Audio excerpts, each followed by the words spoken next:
When Jesus heard that John had been arrested, he settled or moved to another place known as Zebulun and Naphtali.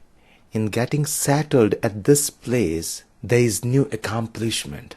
The prophecy of Isaiah gets fulfilled, which states, "The people who sat in darkness in those places, this Zebulun and Naphtali, have seen a great light. And for those who sat in the region and the shadow of death, light has dawned." So it wasn't a simple change. The change doesn't happen for a simple reason. So when he hears about John's arrest, he settles at this place, and with this settlement, the prophecy comes true. From that time, Jesus began to proclaim, "Repent, for the kingdom of heaven has come near."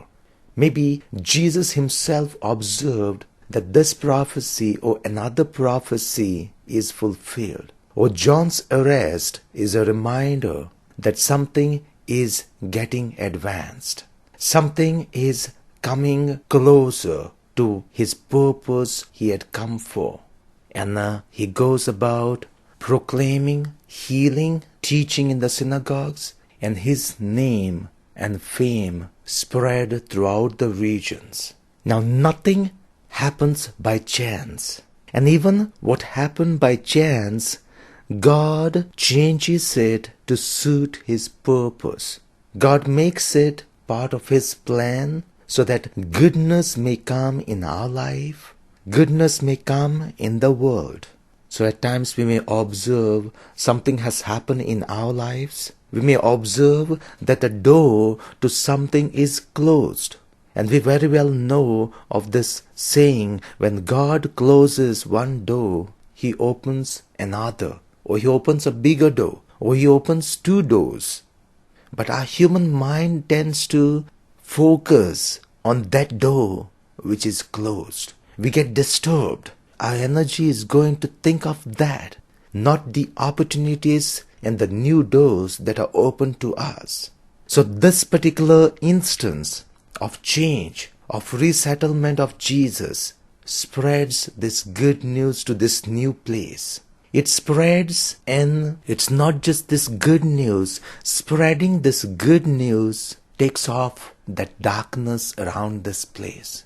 Jesus and his teaching becomes the light.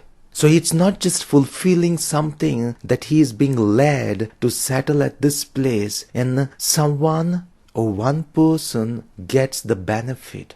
He becomes light at this place. He becomes the light to those who sit in darkness. He becomes the light in the shadow of death. Maybe things were not that okay at this place. And that's what happens in our lives. When there is no goodness around, when there are no people who spread this goodness, when there are no people representing this goodness or fighting for this goodness, the entire region gets into a type of darkness. So you and I are needed to take off the different darknesses of this world. And at times, God takes us to those places. God leads us to those times where people are going to be enlightened, where there will be light spread over that darkness. And those purposes, those needs won't be declared to us. That is what God is aware of. For us, it may be like closing of one door. We are greatly upset because things doesn't move, things doesn't go well at this place or in this particular dream that we have. Why? Because God is leading us, leading you somewhere, in something. Stay open, and God is going to work through you to spread light over darkness, to spread light in those areas where the shadow of death has taken over.